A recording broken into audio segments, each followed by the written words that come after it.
Hello everyone. In this video I'm going to talk about reasons why women don't report rape, or men.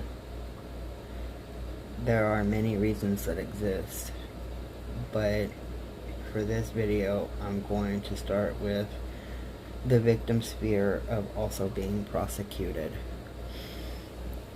I will go over some other reasons in different videos.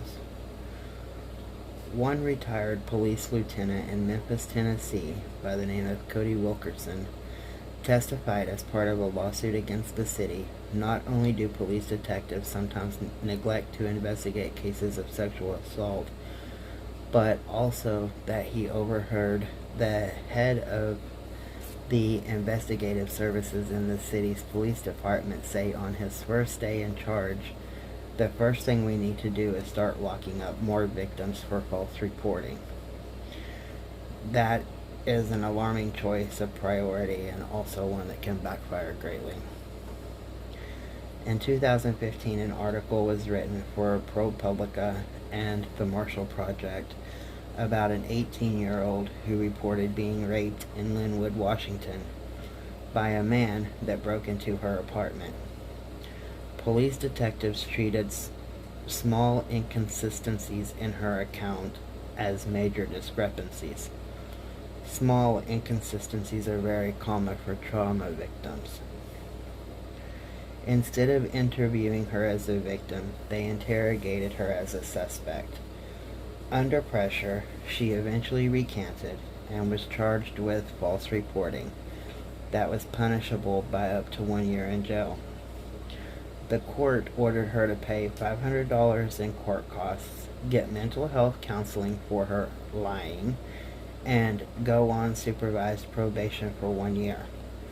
More than 2 years later, the police in Colorado arrested a serial rapist and discovered a photo proving that that young woman had been raped. In 1997, a legally blind woman reported being raped at Night Point in Madison, Wisconsin. The same year, a pregnant 16-year-old reported being raped at gunpoint in Cranberry, Pennsylvania. All three women were charged with lying, and in all three cases their reports turned out to be true. The men were later identified and convicted. In 2001, a 13-year-old in White Bear Lake, Minnesota, reported being abducted and molested. The police detective told her over and over that she was lying. In 2015, a physical therapist in Vallejo, California, reported being kidnapped and sexually assaulted.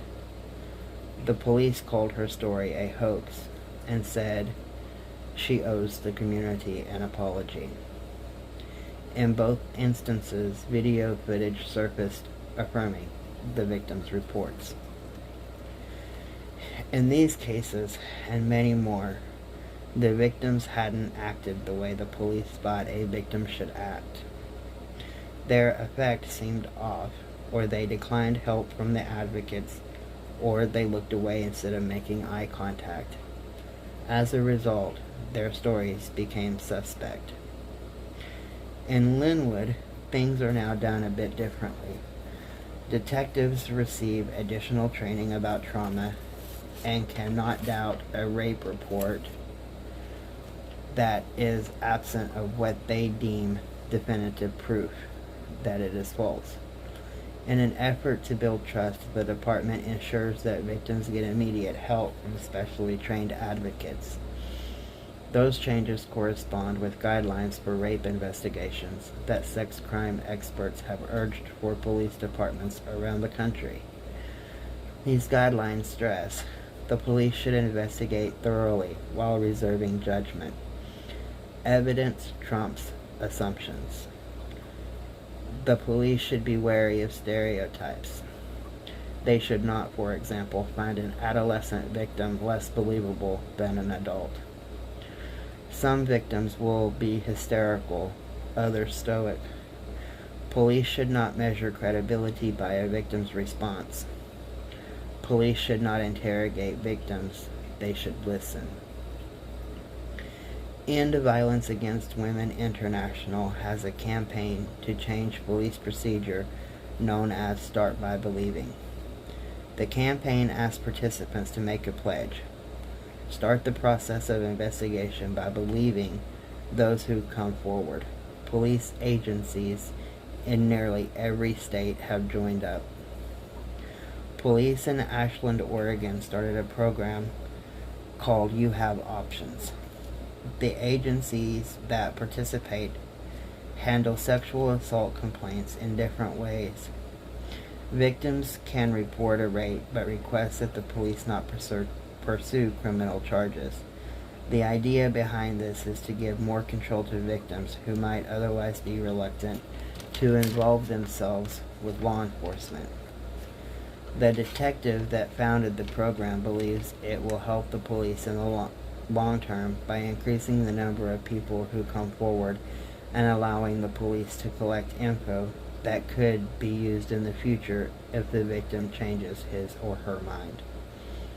Some law enforcement agencies begun to experiment with ways to be more responsive to rape victims, but there is no simple solution. Law enforcement change is essential to make it easier for victims to come forward.